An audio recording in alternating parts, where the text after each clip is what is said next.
Gangnani helicopter हादसे की report में हुआ बड़ा खुलासा। फाइबर केबल से टकराया था हेलीकॉप्टर का रोटर ब्लेड। एएआईबी ने पेश की हादसे की रिपोर्ट। मई में 6 लोगों की हुई थी मौत। कांवड़ यात्रा के दौरान प्रदेश में 3 दिन तक स्कूल रहेंगे बंद। देहरादून में 21 से 23 जुलाई तक स्कूलों की छुट्टियों का ऐलान किया। भीड़ से बचने के लिए स्कूल बंद का दिया आदेश। हरिद्वार में कांवड़ यात्रा के दौरान हुआ झगड़ा। कांवड़ यात्रा में हुई मारपीट की जांच अभी भी जारी। पुलिस अधिकारी ने किया दावा, कानून तोड़ने वालों पर होगी सख्त कार्रवाई।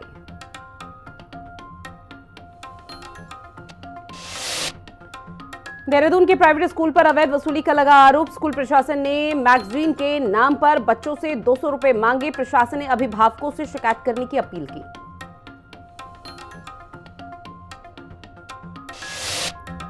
टिहरी गढ़वाल के ग्रामीण इलाकों से शहरों की ओर बढ़ रहा है लगातार पलायन। गांव में लगे ताले पलायन की बड़ी समस्या। जहां रोजगार के अभाव में लोग छोड़ रहे हैं अपना गांव घर।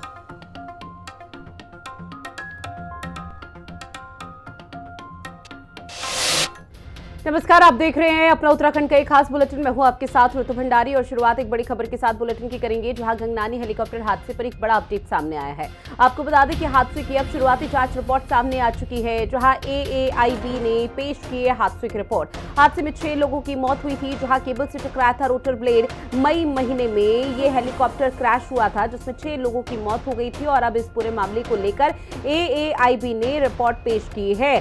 और इस बीच आपको बता दें कि गंगनानी हेलीकॉप्टर हादसे पर एक बड़ा अपडेट आप तक साझा कर रहे हैं। जो हादसे की अब शुरुआती जांच रिपोर्ट आ चुकी है। अब ये जो शुरुआती जांच रिपोर्ट आई है, इसी के तहत अब लगातार जो तहकीकात है उसको और बढ़ाया जा रहा है, यानी कि जांच के दायरे को और ज्यादा बढ़ाया जा रहा है।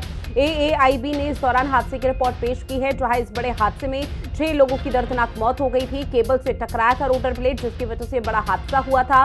मई महीने में ये हेलीकॉप्टर क्रैश वाला हादसा हुआ था, जिसके बाद अब शुरुआती जांच आई है और इस रिपोर्ट को एएआईबी की तरफ से पेश किया गया है। तो लगातार बड़ी खबर आप तक साझा कर रहे हैं, जहां गंगनानी हादसे से जुड़ा हुआ ये बड़ा अपडेट आपकी टीवी स्क्रीन पर। हादसे में 6 लोगों की मौत हुई थी और इस बड़े हादसे को लेकर अब एआईबी की तरफ से रिपोर्ट पेश की गई है। उस रिपोर्ट में बकायदा बताया गया जो रोटर ब्लेड था वो केबल से टकरा गया था, जिसके चलते ये बड़ा हादसा हुआ। शिवांगी मेरी सहयोगी हमारे साथ लाइव बनी हुई है। शिवांगी, चूंकि देखिए हादसे की शुरुआती जांच लगातार यहाँ पर की जा रही है, प्राथमिकी तौर पर जो रिपोर्ट थी वो भी सामने आ चुकी है। अब इसके बाद किस तरह की कार्रवाई की जाएगी, किस तरह से जांच के दायरे को और आगे बढ़ाया जाएगा? बिल्कुल, देखिए, क्योंकि ये हादसा जिसकी हम बात कर रहे हैं वो मई महीने में 8 मई के करीब ये हादसा हुआ था और इसमें एक पायलट सहित 6 लोगों की मौत हो गई थी। लगातार इसको लेकर जांच की जा रही है। इसमें एयरक्राफ्ट जो इन्वेस्टिगेशन करता है, एयरक्राफ्ट इन्वेस्टिगेशन ब्यूरो जो है, वो उनका ये कहना है कि अब ये जो एक्सीडेंट हुआ इसमें जब ये उड़ान इसने भरी तो उसके महज 24 मिनट बाद ही इसने अपनी जो सीमित ऊंचाई थी उससे नीचे उतरना शुरू किया, जिसके बाद पायलट ने कोशिश की इसकी लैंडिंग करवाने की, लेकिन उसी दौरान जो उसका हेलीकॉप्टर का जो रोटर ब्लेड था वो फाइबर केबल से टकरा गया और उसके बाद सीधे 250 फीट नीचे खाई में जाकर ये हेलीकॉप्टर गिरा था। और उस वक्त भी ये चीज नोटिस की गई थी कि इतनी ऊंचाई से गिरने के बावजूद भी इस हेलीकॉप्टर में आग नहीं लगी थी, केवल नष्ट हुआ था ये हेलीकॉप्टर जो था। और ऐसे में जब ये जांच एएआईबी को सौंपी गई, ऐसे में उन्होंने प्रारंभिक जांच की रिपोर्ट जो है वो सार्वजनिक करी है और उनका ये कहना है कि फाइबर जो केबल था उससे टकराने की वजह से वो पहाड़ी से जा के टकराया और उसके बाद सीधे 250 फीट नीचे खाई में जा गिरा। ऐसे में हालांकि इसकी इन्वेस्टिगेशन अभी पूरी तरीके से पूरी नहीं हुई है, ये अभी प्रारंभिक जांच की रिपोर्ट जो है वो सामने आई है। अभी आगे भी इसकी जांच होने जा रही है, क्योंकि ये कोई पहला हादसा नहीं हुआ था। इसी तरीके के कई हादसे हमने देखा कि केदारनाथ में हुआ, उत्तरकाशी में हुआ, प्रदेश के कई जगहों पर इस तरीके के हेलीकॉप्टर हादसे देखने को मिले थे और यही कारण है कि इसको लेकर समिति भी बनाई गई और अब खुद एएआईबी इसकी जो है जांच कर रहा है। इससे कहीं ना कहीं हर तरीके के फैक्टर्स के जो तमाम पहलू हैं उनको ध्यान में रखकर इसकी जांच की जा रही है। अलग अलग अधिकारियों से भी इसको लेकर बातचीत की गई, क्या कुछ टेक्निकल फॉल्ट्स थे, क्या क्या इसके अलग अलग पहलू थे और केवल ये नहीं बल्कि इसके अलावा भी जो हेलीकॉप्टर हादसे हुए थे उसमें किस तरीके से क्या कुछ कारण रहे थे, उन पर ध्यान दिया जा रहा है। और खासकर ये जो हेलीकॉप्टर था इसमें क्योंकि ये शुरुआती जांच है, यानी कि प्राथमिकी जांच है, प्राथमिकी जांच के आधार पर जांच के दायरे को आगे बढ़ाने का काम लगातार एएआईबी की तरफ से किया जा रहा है। लेकिन क्या ये मानकर चला जाए कि इस तरह के बड़े हादसे और जो अभी तक शुरुआती जांच में पाया गया है उसके बाद एक यहां पर बड़ा कदम उठाया जाएगा ताकि हादसों की रोकथाम हो सके? बिल्कुल देखिए, ये इसी उद्देश्य के साथ एएआईबी जो है वो जांच कर रहा है और राज्य सरकार का भी साफ तौर पर मत है कि जो भी गलती पाई जाती है, पहली बार तो अगर कहीं पर लापरवाही पाई जाती है तो उसके खिलाफ कार्रवाई करता हुआ जो राज्य सरकार है वो जरूर नजर आती है। और ऐसे में क्योंकि जांच के दायरे में जो भी फैक्टर्स निकल के सामने आ रहे हैं, चाहे वो टेक्निकल फॉल्ट हो या फिर क्या कुछ उसके कारण थे कि हेलीकॉप्टर इतने बड़े बड़े हादसे हो गए, 6 लोगों की मौत हो गई और कई लोगों की मौत इन हेलीकॉप्टर हादसों में आज तक हुई है। ऐसे में जो भी चीजें अभी निकलकर सामने आएंगी, ये पूरा ध्यान रखा जाएगा कि आने वाले समय में जो भी हेलीकॉप्टर्स का संचालन होगा वो पूरी तरीके से इस बेस पे हो कि अभी तक जो गलतियां हुई हैं वो गलतियां अब रिपीट ना हो, या फिर जो कमी पेशी कभी रही है जो आज तक जांच में आई है उनको आगे जो है ध्यान में रखा जाए और हेलीकॉप्टर जो है वो इस तरीके से उड़ान भरे या इन फैक्टर्स के को ध्यान में रखकर उड़ान भरे कि किसी की भी जान जो है वो रिस्क में ना लाई जाए। और राज्य सरकार खुद इस पर ध्यान दे रही है, उड्डयन विभाग जो है वो भी इस पर ध्यान दे रहा है और यही कारण है कि अभी लगातार इन हादसों की जांच कराई जा रही है और जो भी इन जांच में निकल कर आएगा आने वाले समय में इसको लेकर एक बड़ा कदम जरूर उठाया जाएगा ताकि इस तरीके के हादसे जो है वो देखने को ना मिले। हालांकि देखिए, जो सबसे बड़ी वजह है शुभांगी वो ये मानी जा रही है कि जो रोटर ब्लेड था वो केबल से टकरा गया था। अब ऐसे में केबल से टकराना और रोटर ब्लेड का यहाँ पर, क्योंकि हेलीकॉप्टर अगर उड़ता है तो उस दायरे में किसी भी पंछी तक पर ना मार पाए, इस तरह की विशेष व्यवस्था की जाती है। तो क्या इसमें किसी तरह की कोई लापरवाही भी देखने को मिल पा रही है? बिल्कुल देखिए, क्योंकि इसका सबसे बड़ा कारण ही ये बताया गया है कि हेलीकॉप्टर का जो रोटर ब्लेड था वो फाइबर केबल से टकराया था और मुख्य कारण यही था और इसकी वजह से ही जो हेलीकॉप्टर है वो नीचे उतरा, उसके बाद पहाड़ी से वो जा टकराया और उसके बाद 250 फीट गहरी खाई में जा गिरा। ऐसे में एक तरफ जो मानक होते हैं, जिस तरीके से हेलीकॉप्टर उड़ान भरता है वहां पर कुछ भी होना जो है वो संभव नहीं है, लेकिन जो ये बातें अभी निकलकर सामने आ रही है इसमें कई सारे पहलू और खुलते हैं जिसकी जांच अभी एएआईबी कर रहा है और शायद जब वो अगली जांच का जब रिपोर्ट सामने आएगी तो उसमें कुछ और भी बड़े फैक्टर्स जो है वो निकलकर सामने आ सकते हैं कि आखिर ये जो रोटर ब्लेड फाइबर केबल से टकराया था इसकी प्रॉपर क्या कुछ स्थिति बनी हुई थी, क्योंकि जब इसने उड़ान भरा था उसके महज 20 से 24 मिनट के बाद हेलीकॉप्टर में कुछ दिक्कत देखने को मिल रही थी और ऐसे में जब पायलट ने कोशिश करी कि वो थोड़ा सा हेलीकॉप्टर को नीचे लेकर आए, ऐसे में ही ये हादसा जो है वो हो गया। रोटर जो ब्लेड है वो फाइबर केबल से टकराई, उसके बाद वो पहाड़ी से जाकर टकराया और 250 फीट नीचे जाकर गिरा, लेकिन उसमें कोई आग नहीं लगी, वो केवल हेलीकॉप्टर जो है नष्ट हुआ और इसी के आधार पर ये जांच जो है वो देखने को मिली। हालांकि अब इसके बाद जो जांच रिपोर्ट आएगी उसमें ये पिक्चर जो है और क्लियर हो पाएगी। ठीक है शुभांगी, जानकारी साझा की उसके लिए बहुत शुक्रिया आपका। और अब बात करेंगे कांवड़ यात्रा को लेकर, जहां खबर लक्सर से है। आपको बता दें कि हरिद्वार से मेरठ तक सड़कों पर कांवड़ियों का हुजूम देखने को मिल रहा है।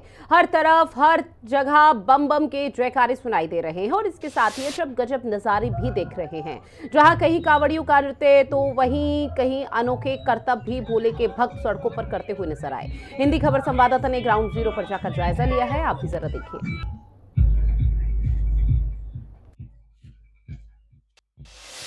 कांवड़ यात्रा में अजब गजब नजारे सामने आ रहे हैं। कुछ ऐसे भोले हैं जो लंबी दूरी से आ रहे हैं और डाक कांवड़ लेकर के जाएंगे। अभी तो उनकी यात्रा हरिद्वार की, यानी रास्ते में नृत्य करते आ रहे हैं, तरह तरह से भोले बाबा के गानों पर नाच रहे हैं। बात कर लेते हैं मन में क्या है इस बार, भोले बाबा से क्या मांगा है?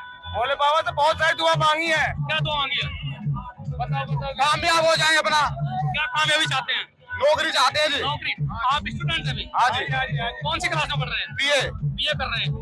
ये बीए कर रहे हैं और भोले से नौकरी की डिमांड कर रहे हैं। आप बीएससी कर रहा हूँ जी, नौकरी की डिमांड कर रहा हूँ जी। अभी आप नाच रहे थे, नाच कर आप दूधिया हैं? हाँ जी। तो दूध का काम करते हैं? हाँ जी। भोले बाबा में जल चढ़ाएंगे, दूध चढ़ाएंगे? दूध चढ़ाएंगे। दूध भी चढ़ाएंगे। ये कह रहे हैं जल के साथ दूध चढ़ाएंगे। आप नृत्य कर रहे हैं, डांस कर रहे हैं, जहाँ से चले वहीं से नाचते आ रहे हैं। ये लगातार नाचते आ रहे हैं। आप देख सकते हैं भोले अपनी कांवड़ यात्रा शुरू करने के साथ ही इन लोगों ने नाचना गाना शुरू कर दिया था। भोले के गाने बज रहे हैं और सावन की जितने भी गाने भोले के हैं उन पर ये नाचते गाते हरिद्वार तक जाएंगे, फिर उसके बाद जल उठाएंगे और फिर इसी तरह नाचते गाते अपने गंतव्य बुलंदशहर जाएंगे, जहाँ इन्हें भगवान शिव के मंदिर में जलाभिषेक करना है। जसवीर सिंह, हिंदी खबर, लक्सर। वही हरिद्वार में कांवड़ मेला अब दूसरे और अंतिम दौर में यानी कि डाक कांवड़ के दौर में पहुंच चुका है। आपको बता दें कि हरिद्वार में डाक कांवड़ के वाहन आने शुरू हो गए हैं, जिसमें स्कूटी, मोटरसाइकिल, कार और छोटे बड़े ट्रक, डीजे, साउंड सिस्टम बड़ी संख्या में हरिद्वार पहुंच रहे हैं। अब इसी को देखते हुए पुलिस ने ट्रैफिक का मोर्चा पूरी तरह से संभाल लिया है। जहां एसएसपी हरिद्वार प्रमेंद्र सिंह डोभाल ने बताया कि कांवड़ियों की संख्या में लगातार इजाफा देखने को मिल रहा है। एसएसपी ने कहा कि सुरक्षा और ट्रैफिक व्यवस्था को लेकर पुलिस पूरी तरह से मुस्तैद है। डाक कावड़ को लेके बैरागी पार्किंग, नीलधारा पार्किंग, चमगादड़ टापू पार्किंग, पंचदीप पार्किंग, बहुत सारी पार्किंग्स को तैयार किया गया है। इनफैक्ट ब्रीदिंग स्पेस के लिए लालजी वाला, या अगर हमारा बारिश आती है, कंटिजेंसी प्लान है, गुरु मंडी जो है मंगलौर में, रुड़की के वहाँ पे, तो वहाँ पे भी हमने अलग अलग जगह पार्किंग की व्यवस्था की है, ताकि जो भी शिव भक्त आते हैं उनको सही तरीके से हम यहाँ पे पार्क करवा दें। आप देखोगे बैरागी में मल्टीपल एंट्री पॉइंट्स है, उन एंट्री पॉइंट से हम सबको एंट्री करवा दें ताकि आने में किसी को समस्या ना हो। उसके बाद हमने एग्जिट का भी वैसे ही प्लान बना रखा है। स्लॉट में सब गाड़ियों को छोड़ते हैं। कुछ शरारती तत्व होते हैं जो इन ट्रेंचेस को भर के निकल जाते हैं, तो हम उसको सीसीटीवी और ड्रोन से भी मॉनिटर करते रहते हैं लगातार, ताकि जो भी अगर कहीं से इस ट्रेंच को भर के निकल रहा है, अव्यवस्था फैलाने की कोशिश कर रहा है, तुरंत हमारी गाड़ी पहुंचती है, उसको व्यवस्था को वापस सुव्यवस्थित कर देती है। पहले से व्यवस्था काफी अच्छी रही है, क्योंकि मेरा 2 साल से नहीं आना हो पा रहा है, लेकिन अब देखा जाए तो काफी अच्छी बेटर और व्यवस्था रही है इस बार जो ट्रैफिक हमको नहीं मिला, लेकिन पिछली बार हमको इतना ट्रैफिक मिला कि बहुत ही ज्यादा हमें दिक्कत हुई।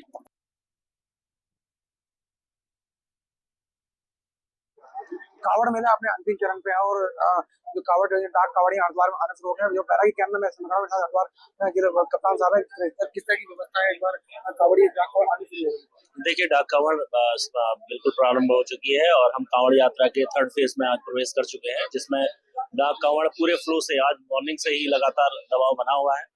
अभी तक बैरागी कैंप में अभी हम लोग यहीं पर मौजूद हैं। करीब 5,500 से ऊपर व्हीकल पार्क पे है और अभी करीब 1,500 से 2,000 व्हीकल जो सड़कों में है, जो अभी पार्क होने आने हैं। आज शाम तक मुझे उम्मीद है करीब 10,000 के आसपास व्हीकल बैरागी कैंप में आ जाएंगे, पार्क हो जाएंगे। अगर ये जगह फिल होती है आगे, तो हमारे पास दक्ष पार्किंग उसके बगल में है, उसको भी हम लोग के द्वारा डेवलप किया गया, वहाँ पर भी पार्क किया जाएगा। सर, देखा जाता है डाक कावड़ जब आती है तो शहर में कहने जाम का कारण बन जाता है, उसको लेकर किस तरह की तैयारी है? देखिए, अभी तक पूरे कांवड़ में शहर में किसी भी प्रकार से कोई भी जाम की स्थिति से कोई नहीं हुआ है। पूरा हाईवे लगातार ओपन है। आपने जैसा देखा होगा, कहीं पर भी किसी भी यात्रा रूट में कोई जाम की स्थिति नहीं आई है। जो कांवड़ पटरी लगातार चल रही है, कांवड़ यात्रीगण वहां से पैदल यात्री चल रहे थे। जो झांकियों में या डाक कांवड़ में लोग आए हैं, उनको एक स्पेसिफिक रूट हमने दिया है, उसमें लगातार कांवड़ चल रही है, वो भी जाम नहीं है। उसमें भले थोड़ा कंजेशन है, थोड़ा धीमा चल रहा है, लेकिन लगातार चल रहा है और अच्छे से करेंगे। से कहना है कि जो पार्किंग अगर फुल हो गए तो उसके लिए भी अलग व्यवस्था हमारे द्वारा बनाई गई है। हरिद्वार से हिंदी का बदले वहीं हरिद्वार में चल रही कांवड़ यात्रा के दौरान सोशल मीडिया पर एक वीडियो बहुत तेजी के साथ वायरल हो रहा है, जिसमें कुछ कांवड़िए एक व्यक्ति के साथ मारपीट करते हुए दिखाई दिए हैं। अब पुलिस ने इस वीडियो की जांच की है और बताया है कि ये घटना 13 जुलाई की बताई जा रही है। उस दिन एक स्थानीय युवक और कुछ कांवड़ियों के बीच झगड़ा हो गया था। एसपी क्राइम ने कहा कि इस पूरे मामले पर कानूनी कार्रवाई की जा रही है। उन्होंने ये भी कहा कि अगर कोई कानून अपने हाथ में लेगा तो उसके खिलाफ सख्त कार्रवाई होगी। पुलिस ने लोगों से शांति बनाए रखने की अपील की है।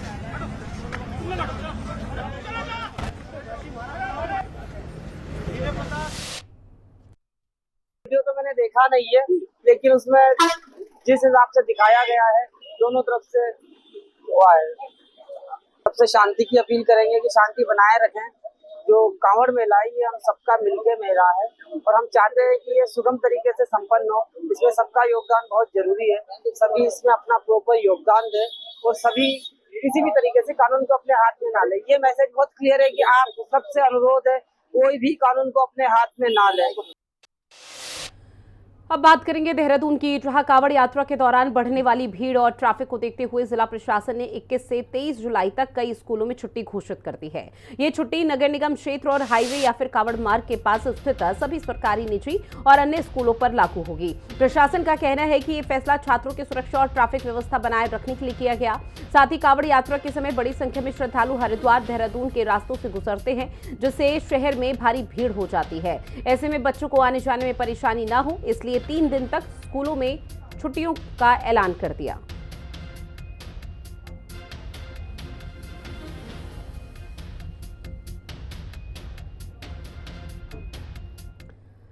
वहीं देहरादून के एक बड़े प्राइवेट स्कूल से बच्चों के से मैगजीन के नाम पर 200 रुपए वसूले जा रहे हैं। स्कूल में आपको बता दें कि 1000 से ज्यादा बच्चे पढ़ते हैं, जिससे ये रकम लाखों रुपए तक पहुंच जाती है। जिले के अधिकारी कई बार इस तरह की मनमानी रोकने की कोशिश कर चुके हैं, लेकिन अब तक स्कूल के खिलाफ कोई शिकायत नहीं मिली है। अगर शिकायत आएगी तो कार्रवाई होगी। माता पिता से कहा गया है कि वो ऐसी अवैध वसूली को लेकर अधिकारियों को सूचना दे।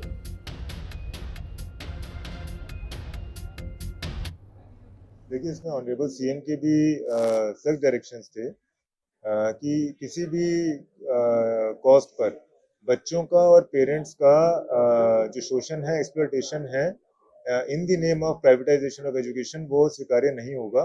और इसलिए administration team has come down heavily on those institutions. जैसे जैसे पेरेंट्स से, अभिभावकगण के ऑर्गेनाइजेशन से हमें कोई भी कंप्लेंट्स प्राप्त होती हैं, all complaints have been redressed to the satisfaction of parents and children as of now.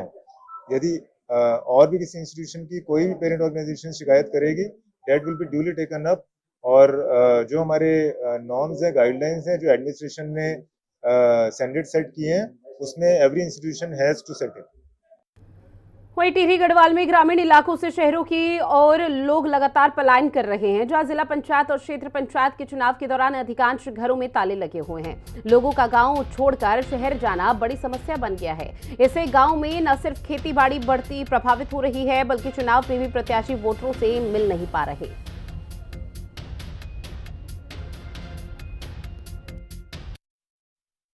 हम इस समय हैं जिला पंचायत सीट गौसारी क्षेत्र में। गौसारी क्षेत्र में यहाँ 6 लोग प्रत्याशी जो है चुनाव मैदान में हैं। सभी लोग जनसंपर्क कर रहे हैं, लेकिन इस समय छाती गांव में है, जहाँ छाती गांव में आप देख सकते हैं कि जरूर जो है ग्रामीण क्षेत्र में जो पलायन हो रहा है, वो उसका असर जरूर देखा जा रहा है। ग्रामीण क्षेत्र पर हम बात करें, जरूर जो है ताले लटके हुए हैं। जो पुराने भवन थे, जो पठाल कहा जाता था, पठाल के भवन बनाए होते थे, उन भवनों में जरूर डोर रहते थे। कभी एक चहल पहल हुआ करते थे, लेकिन आज ये चहल पहल गायब है। जरूर जो है नेता लोग जरूर घूम रहे हैं, प्रत्याशी जरूर गांव में घूम रहे हैं, लेकिन जिस तरह से पलायन हो रहा है, वोटर नहीं मिल पा रहे हैं प्रत्याशियों मतदाताओं को लुभाने के लिए, तो जरूर जो है पलायन जो लगातार हो रहा है उत्तराखंड से, उस पलायन को रोका जाना चाहिए, ताकि हमारे वोटरों की संख्या भी बढ़ सके और अच्छा सा मतदान हो सके। इसके लिए प्रयास जो है सरकार को से लेकर प्रशासन को भी करना होगा। मैं जगत तोपाल, हिंदी खबर, टिहरी गढ़वाल। अब बात करेंगे लक्सर की, जहां लक्सर के सिमली मोहल्ले में रात को कई युवकों ने 7 बाइकों पर सवार होकर गलियों में गोली चलानी शुरू कर दी। उनकी फायरिंग से इलाके में डर का माहौल देखने को मिला, जहां लोगों ने आवाज सुनकर बाहर आकर पुलिस को सूचना दी, लेकिन जब तक पुलिस पहुंची तो युवक वहां से भाग चुके थे। पुलिस अब मामले की जांच में जुटी है।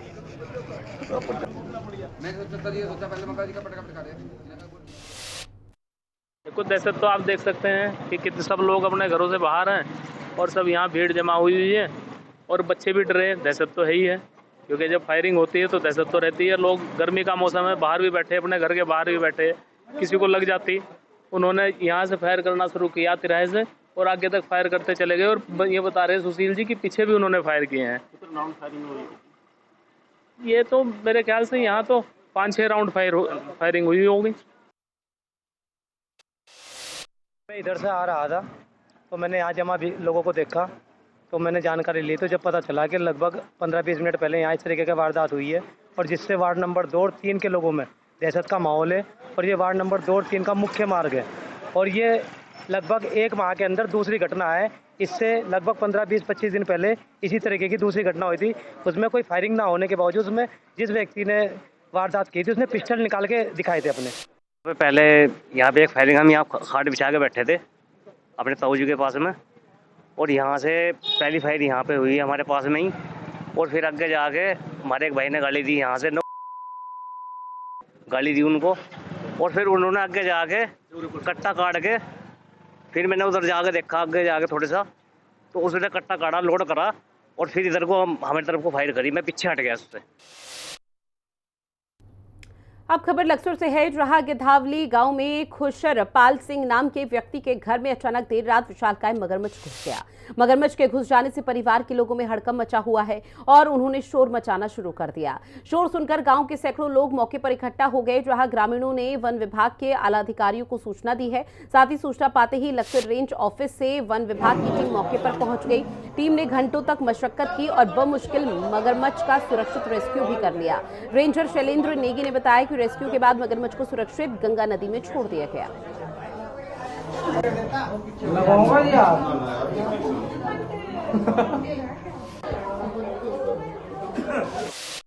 रात्रि 2 बजे ग्राम गिद्दावाली से सूचना मिली कि खुसरपाल सिंह सन ऑफ फूल सिंह के घर पे एक मगरमच्छ घुसा हुआ है। सूचना के क्रम में लक्सर की QRT को एकदम इन्फॉर्म करा गया। QRT वहाँ पे गई और काफ़ी मेहनत के बाद, क्योंकि बड़ा मगरमच्छ था और रात्रि का समय था, तो उन्होंने 1-1.5 घंटे की काफ़ी मशक्क़त के बाद उसे रेस्क्यू करा और सुरक्षित जो है उसके वास स्थल में छोड़ दिया। आप लोगों से रिक्वेस्ट करी जाती है, सभी ग्रामीणों से, सभी क्षेत्रवासियों से, कि जब भी आपको कहीं मगरमच्छ दिखाई दे तो QRT को इन्फॉर्म करें। अगर QRT का नंबर किसी वजह से नहीं लग पाता है तो 1926 हेल्पलाइन नंबर पर तुरंत कॉल करके सूचना दें, वहाँ से हमें सूचना मिल जाएगी। वहीं देहरादून के डोईवाला में एक जंगली हाथी अचानक सड़क पर आ गया, जिससे हंगामा मच गया। आपको बता दें, टोल प्लाजा के पास हाथी ने एक गाड़ी को सड़क पर ही पलट दिया, जिससे वहां पर अफरा तफरी का माहौल हो गया। इसके बाद हाथी पास के मणिमाई मंदिर की तरफ चला गया, जहां कांवड़ यात्रियों के लिए भंडारा चल रहा था। हाथी को आता देख लोग घबरा गए और इधर उधर भागने लगे। भीड़ देखकर हाथी और ज्यादा परेशान हो गया और तेजी से दौड़ने लगा। गनीमत तो ये रही कि किसी को कोई गंभीर चोट नहीं आई है। मौके पर वन विभाग और पुलिस पहुंची और हाथी को काबू में करने की कोशिश की गई।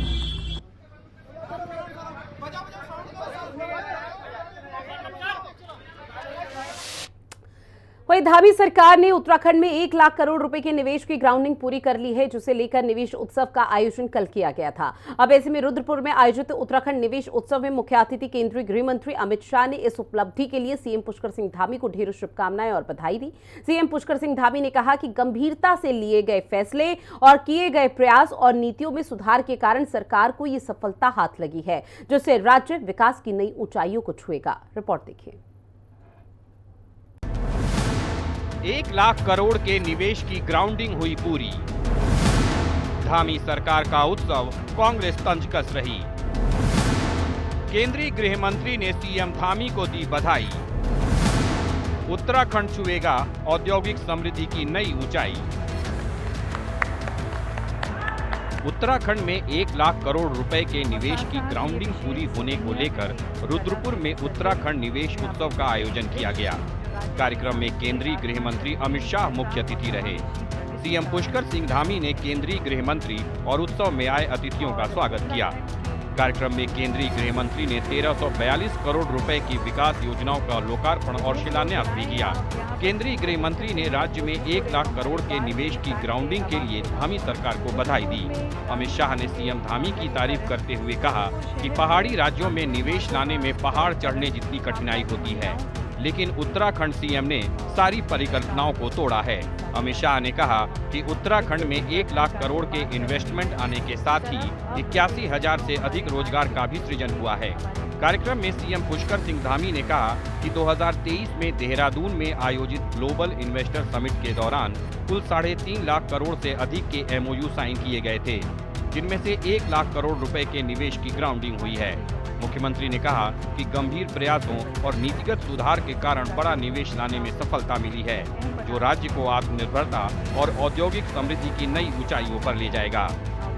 पुष्कर सिंह इसलिए अभिनंदन के अधिकारी है कि सारी विपदाओं को, सारी विपरीत परिस्थितियों को और सारी परंपरागत कल्पनाओं को तोड़ते हुए आज 1 लाख करोड़ से ज्यादा इन्वेस्टमेंट उत्तराखंड में आ चुका है। ये बहुत बड़ी बात है और आज यहां पर 1 लाख करोड़ के इन्वेस्टमेंट के साथ साथ 81,000 से ज्यादा रोजगारी का सृजन हुआ है और इनकी एंसिलरी इंडस्ट्री से लगभग 2.5 लाख के आसपास नई रोजगारी का सृजन होने का संभावना पड़ा है।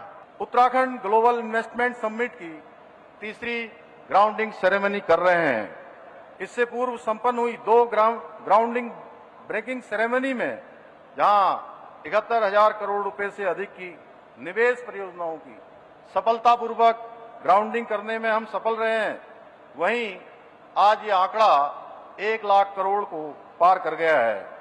ये केवल आर्थिक निवेश नहीं है, बल्कि उत्तराखंड की समृद्ध संभावनाओं, उद्यमिता की भावना, जन भागीदारी पर आधारित समेकित विकास का प्रतिबिंब है, जो राज्य को आत्मनिर्भरता और औद्योगिक समृद्धि की नई ऊंचाइयों पर ले जाएगा। दिसंबर 2023 में देहरादून में आयोजित ग्लोबल इन्वेस्टर समिट के दौरान कुल 3,57,693 करोड़ के 1779 MOU साइन किए गए थे, जिनमें से 1 लाख करोड़ रुपए के निवेश की ग्राउंडिंग हुई है। और धामी ने उत्सव के जरिए निवेश की जमीनी स्थिति जनता के सामने रखी है।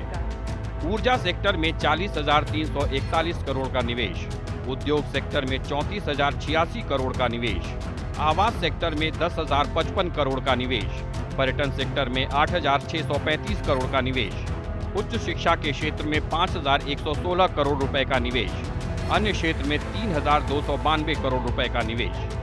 धामी सरकार 1 लाख करोड़ रुपए के निवेश की ग्राउंडिंग की बात कह रही है, लेकिन विपक्षी कांग्रेस इसे फर्जीवाड़ा बता रही है।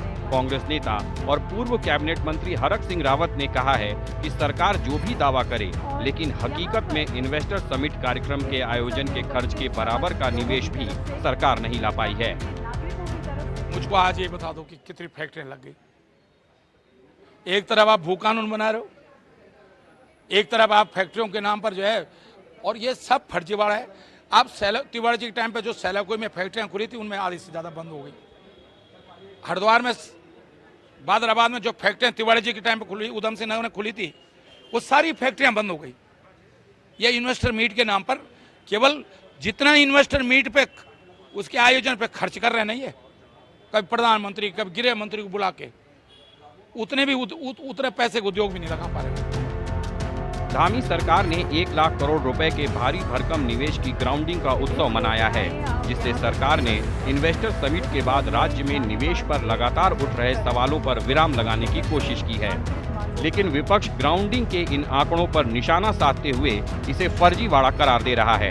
अब देखना होगा कि उत्तराखंड में निवेश की इस ग्राउंडिंग से राज्य की आर्थिकी कितनी बेहतर होती है और राज्य के स्थानीय लोगों को कितना रोजगार मिलता है। रुद्रपुर से संवाददाता ललित शर्मा और देहरादून से संवाददाता शुभांगी भट्ट के साथ ब्यूरो रिपोर्ट, हिंदी खबर।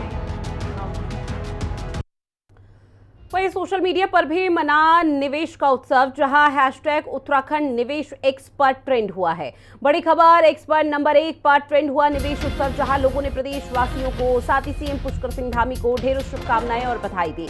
हैशटैग उत्तराखंड निवेश उत्सव के नाम से ट्रेंड हुआ और इसके साथ ही आपको बता दें कि न सिर्फ उत्तराखंड देवभूमि में बल्कि सोशल मीडिया प्लेटफॉर्म पर भी निवेश उत्सव सेलिब्रेट किया गया, लोगों की तरफ से, दिग्गजों की तरफ से, और सीएम पुष्कर सिंह धामी और उत्तराखंड वासियों को ढेरों शुभकामनाएं और बधाई दी गई।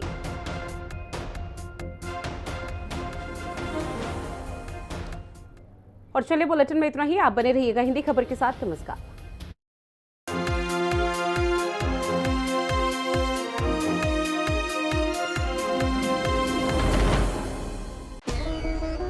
सावन की शुरुआत के साथ ही भक्ति और आस्था की कांवड़ यात्रा भी शुरू हो गई है।